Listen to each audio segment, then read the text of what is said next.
Okay, Dawn's ready. She's giving me the shout. Let's go find her. Here she is. Morning, Mark. Oh no, come on, bit more oomph than that, please. That's all you're getting today. Okay, all right. Looking very lovely again, as usual. Good to see you.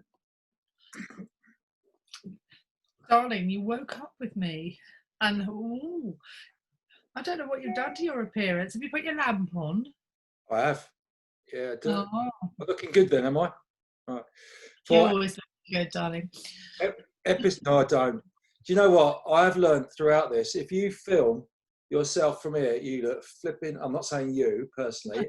Yeah, I do as well. I look awful. Looking awful, Yeah. that angle, you know, but from that angle, you get a better profile.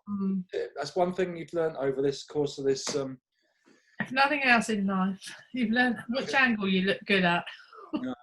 No, bewildering. The mirrors vary from when you get age, you get very conscious of everything. You know, some days, but what can you do, eh?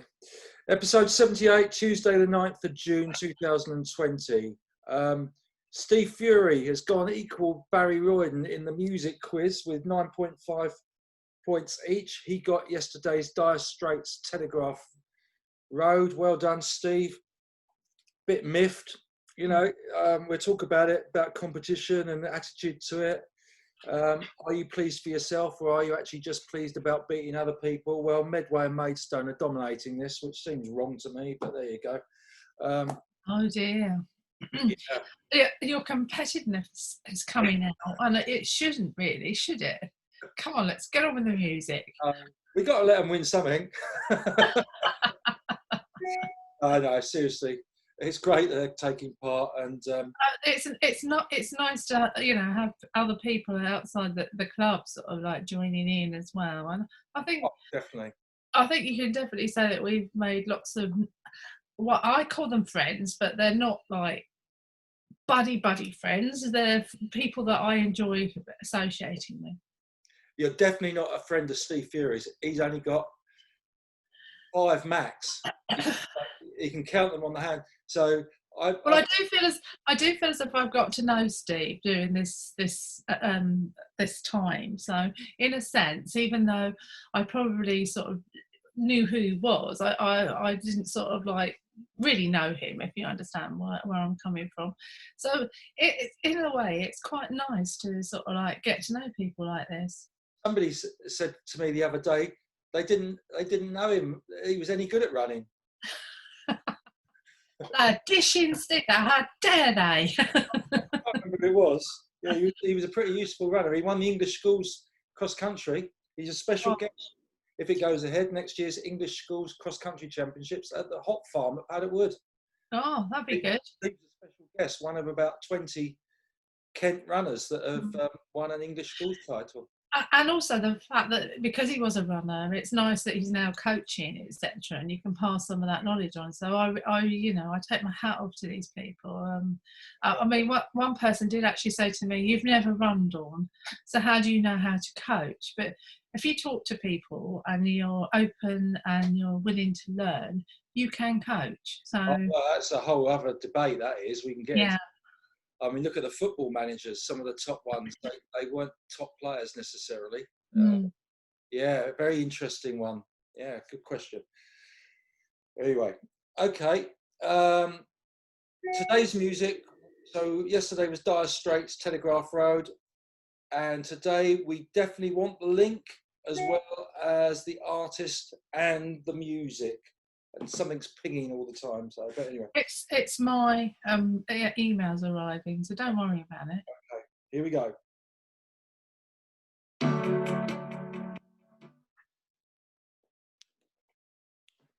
Just that little bit. Huh? Just that little bit. Yeah, somebody has snapped that up. Don't worry. But I must have the link. Get the link. Okay. Catchphrase. Tony Fulbrook. I gave it to him yesterday. Undercover. I was a bit premature, to put it that way, because it should have been cover up, but it was so he got the undercover, cover up. I mean, yeah. Yeah.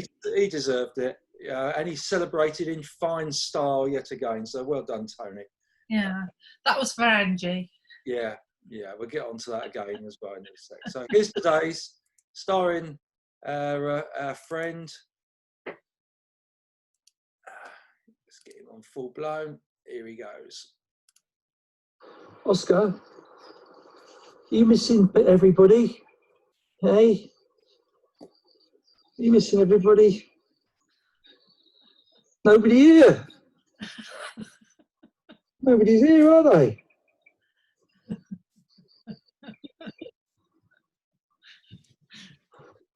There you go.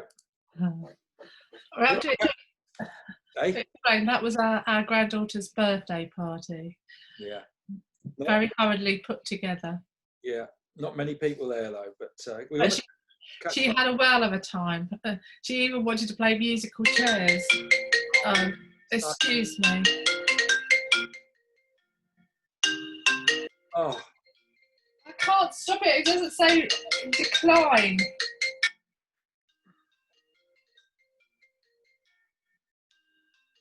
Who is it?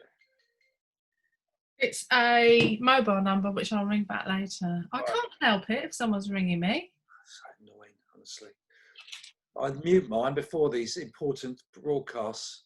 Oh, I'm so sorry. It might be Piers Morgan ringing me up saying, "Why don't you like me?"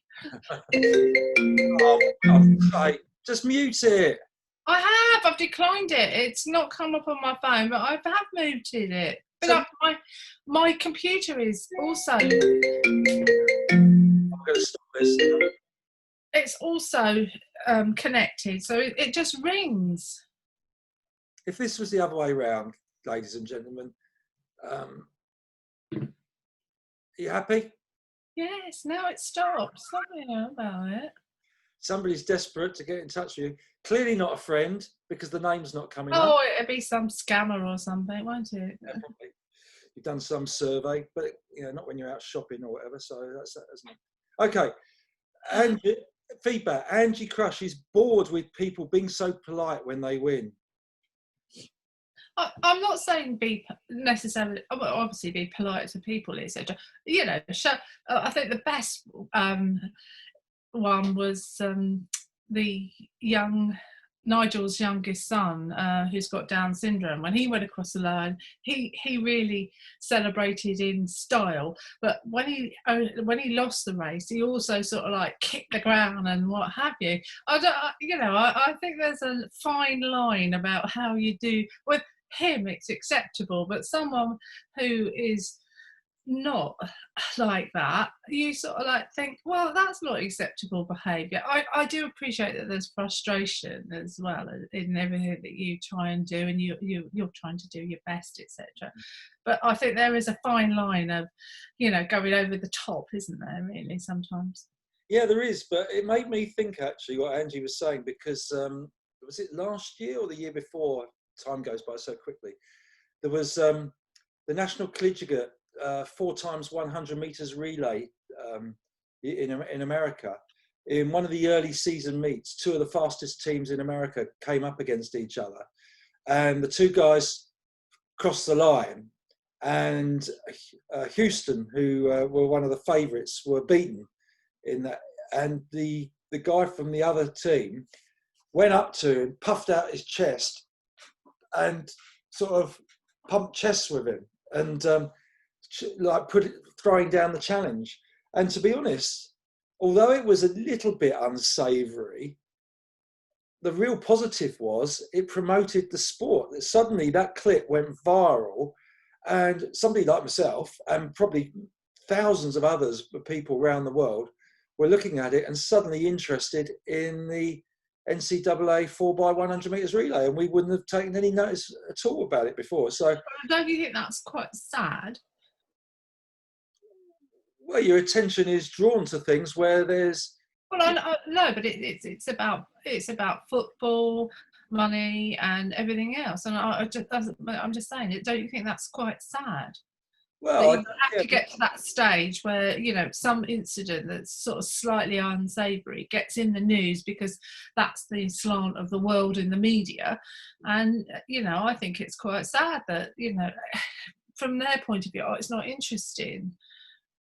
Yeah, but we were watching the Muhammad Ali program the other day, and it's pretty much what he did to hype it up, wasn't it? Well, I think yes, but that was just like the press conference. I mean, in a sense, I don't think any of these fighters behave like that in normal circumstances. I just think it's the thing, you know, come on, mate, blah, blah. I do wonder, really. Mm. Well, there, I have something to think about. I can see both sides to it, honestly. Yeah. Well, yeah, but I'm not saying that I agree with it. I think you've got to show both sides of your personality, being a bit humble as well and polite as well. I think I said to Angie, I think the tennis players do it extremely well, although they're obviously paid millions to promote the sport and benefit as a result. But Federer, Djokovic, Nadal and Murray, Yeah. post-match speeches amongst the best. The trouble being is now that they're contracted to do interviews after each match. So you can imagine that if you've just lost, you're miserable, you're trying to think which direction am I going in next. Now the doorbell's going. Right, I'm just going to pause it. I've started the recording again. I went to get a snack and a cup of coffee. I didn't know how long you're going to be. I wasn't going to be that long. I'm trying because I've got to take Oscar, then I've got to go to Hydro, haven't I? Oh, you're so busy. Right, okay. We've used up half the time anyway already. Feedback. Alan Buckle enjoys the poetry, but he's no fan of Kipling other than his cakes. Wanted to get that joke in. Steve Fury's elephant analogy that was mentioned by Graham Saker, that was from some other communication WhatsApp group or something. So that's why we were so confused. It wasn't our memory. Oh, that's why I couldn't remember. Oh, that was all right. I thought I was losing my memory. I thought, oh God, I'm going to have to go to therapy now to make sure I'm not losing my mind. Yeah, that's Graham Saker's putting us in a tailspin there. But what it was a coach in the USA used to say to him, "How do you eat an elephant?" One bite at a time. Yeah, was the answer. Yeah. So, and I suppose that's a very good thing to sort of think about, that if you've got a massive problem, it is small little steps that will get you there. If you try and leap and try and sort of like push on or something, regardless of what it is in life, I think that's when you sort of like trip up and foot fail, isn't it? Because you haven't broken it down into components, things that you can achieve and feel good about, and that you're learning as you go along. But if you don't like the taste of elephant, do you start in the first place? No, is the answer. But it's an analogy. It's not reality. I mean, or you could put tomato ketchup with it, and you might be able to get through. You know, they're metaphors, and that will play with people's minds. Those metaphors. No, you put tomato ketchup with everything. I mean, I could love it. You put tomato ketchup all over it. I'm not actually talking. I'm using it as a metaphor. I realise what you're doing. Make the challenge sweeter. I'm just saying, don't put tomato ketchup on it. You know, it's all right. His coach going on about eating an elephant, but if you don't like it, what can you do to make it nicer? Yes, I think you're right there. I think sometimes if you don't like the way it's going about, you've got to find an alternative. And everyone's different, aren't they? That's the thing. Absolutely, yeah. Andy Poppleton, interesting. I like this one. I like them all actually, but this one's one of what made me think quite a bit. When talking about winning and losing, and it was Steve Fury that raised the subject of winning, losing, and that's how we got onto If with Roger. Yeah. But Andy was saying, what is it that triggers your reaction to winning? Is it that winning is enough on its own, or is it beating the other person that's more, or people? And that, I think that varies. Sometimes it's just the winning, but there are certain people. The rivalries, aren't there? In the, you know, like certainly in athletics, you know, you don't like, you know, that person's always beating me. I can remember Dina Asher Smith when she started. I think it was somebody called Henry from, I can't remember. Thierry Henry. That's it. And she was always beating her when she was sort of like, a bit earlier on in her career. And it was just the perseverance, I think, that she, and then you stop, because it is about drive, need, and ambition, isn't it? It is, yeah. It makes you think, because I think that's why, when you think about it, doesn't matter how you do in a race, for example, you often judge yourself against your own teammates, which is a bit reverse in a way. But yeah, I do like the fact that if you're doing a PB, you can't do that. I spend quite a lot of my time sort of like cross country races reassuring people that if they've done their very best, then that's as good as they're going to do that particular day. I know it doesn't help at the time, but if you reflect, if you've done your very best, what more can you expect of yourself? It may be that the course is not particularly kind to you. You're not particularly good on that particular course or something like that. And I think you just got to, take a step back sometimes and just sort of like analyse why you failed, as well as why you would win something. Yeah.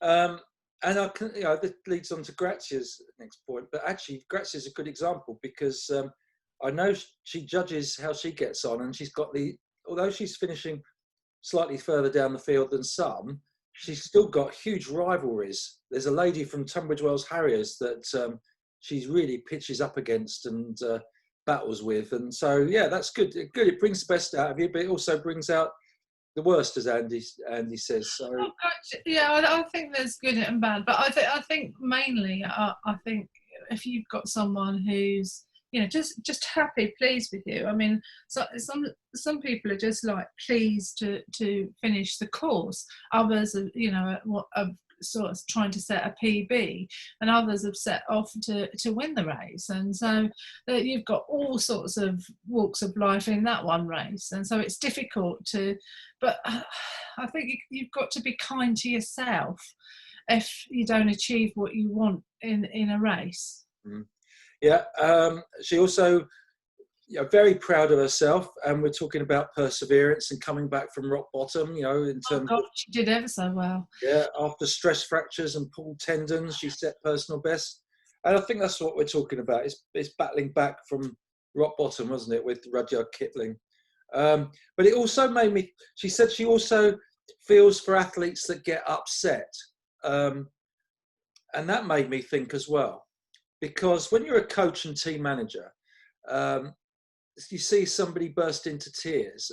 It's generally not adults. It's normally young athletes, especially really, really good ones who've just been beaten for once or something like that. I don't know what it is. It frustrates me, because I think of all those that are regularly beaten, and this one defeat has made somebody so upset. And oh no, but I suppose from your point of view, because you're a male coach, it's not so easy. But I just put my arm around them, give them a hug, and say, "Well done." And I just think, just those two or three kind words, saying, like you did your best, well done, or something like that. Just you've got to think about the person's dealing with disappointment. How would I deal with it? And if someone put their arm around me and said, well done, I'd think, I start to think about I might not have achieved what I've set out to achieve, but I've given my very best and I've given it a go. Yeah, the other aspect is that I think, I don't know if other people who coach in sport or things, but if somebody's really disappointed and upset, I feel bad that I haven't done my job. And I feel a sort of pressure and a little bit of stress as a result of it, because I want them all to do well, and I feel guilty that they haven't, even though it could be a multitude of things that have caused it. So you're very easy to feel guilty then. You must have a bit, you must be sort of constantly thinking about it, because you've got so many athletes. Not everyone's going to perform, are they? No, but I think I'm talking about the grumpy teenager. I'm not saying it's all teenagers, but the grumpy teenager sort of reaction to doing badly in a race.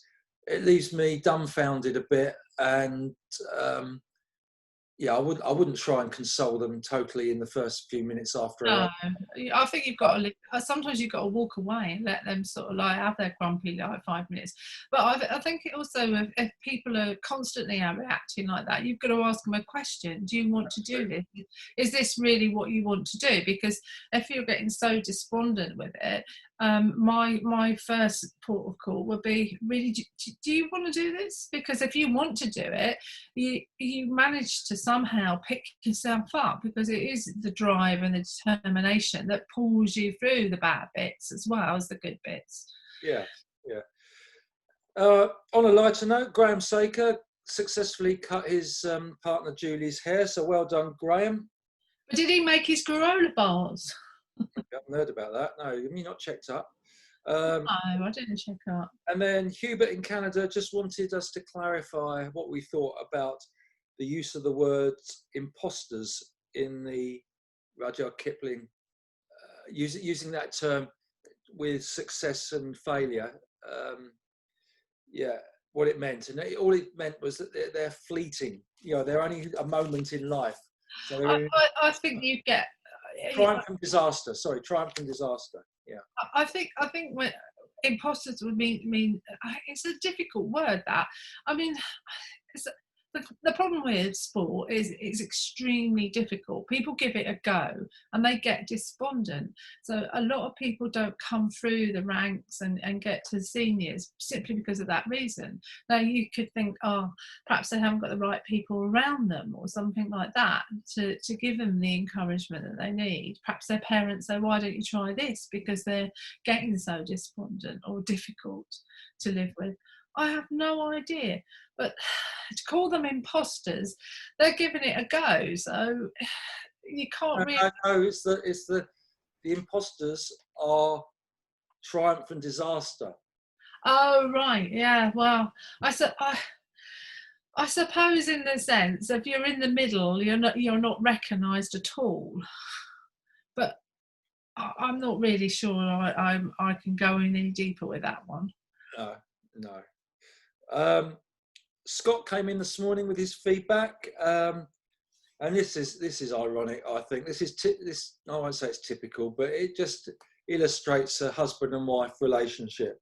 His wife asks him what question he wants to ask first in the day. Mainly because he's probably like you, asks about 6. I mean, it does my head in sometimes, and that was why I said to you, you're limited to 3 questions. I mean, if I limited you to 3 questions at any one time, you still would struggle.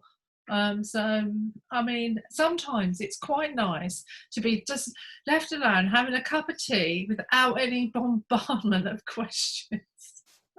But she's just asked him a question by saying, what question's going to come first? There you go. Yeah. And anyway, he also warned that sport and competitiveness can take over your life. So I think that was a shot across the bows for Angie Crush. Perhaps not. Well, I'm making that up. But yeah, it is. And we should be kind to everybody. Now, we're not going to get on to verse 3 of Rudyard Kipling, because I just want to finish off on this point. It's a dilemma. I find a dilemma when I'm filming races, for example, or watching races, especially cross country, which go on for some time. It's impossible to film everybody and stay behind at the finish to watch everybody, especially if you want to get some photos and reaction of as many of the team as you can get, because they're then going off to warm down and things like that. And I'll always remember old Morris contacting me a few days later and asking why I hadn't filmed his sprint finish. And it would have been half an hour after some of the others had finished properly, and it's quite difficult to be all things to all men.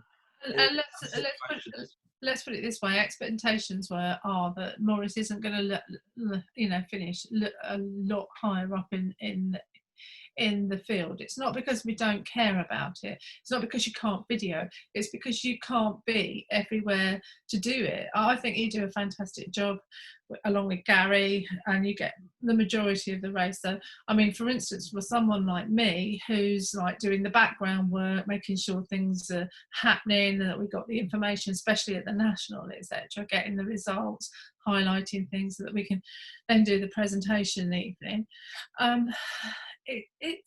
it is difficult, and I'm very conscious because I'm usually quite close to the finish, so I'm not seeing much of the race. I'm just seeing the people as they come over the finish line. So it is so difficult, but I think the majority of people are grateful for what you do. From Yeah, that so they just don't realise how much time I spend on the videos. No. And when am I going to edit this? When am I going to cut this off? I can't show I know. everything. And it's been quite nice with lockup that you haven't been so stressed because you haven't been doing all of those sort of things, etc. Not that you do that in the summer, etc. But it has been nice from that point of view. No, I don't edit. I don't cut off an 800 metres. I show the whole race, believe it or not. Yeah. Anyway, all good. Great feedback. Everyone's I'm sorry about the interruptions. Yeah, we will do first 3 tomorrow, so I've got a head start on preparing for tomorrow, but we've definitely used up our time today. Verse 3 of If by Rudyard Kipling still to come, our analysis of that. Okay. See you tomorrow then. Bye. Bye.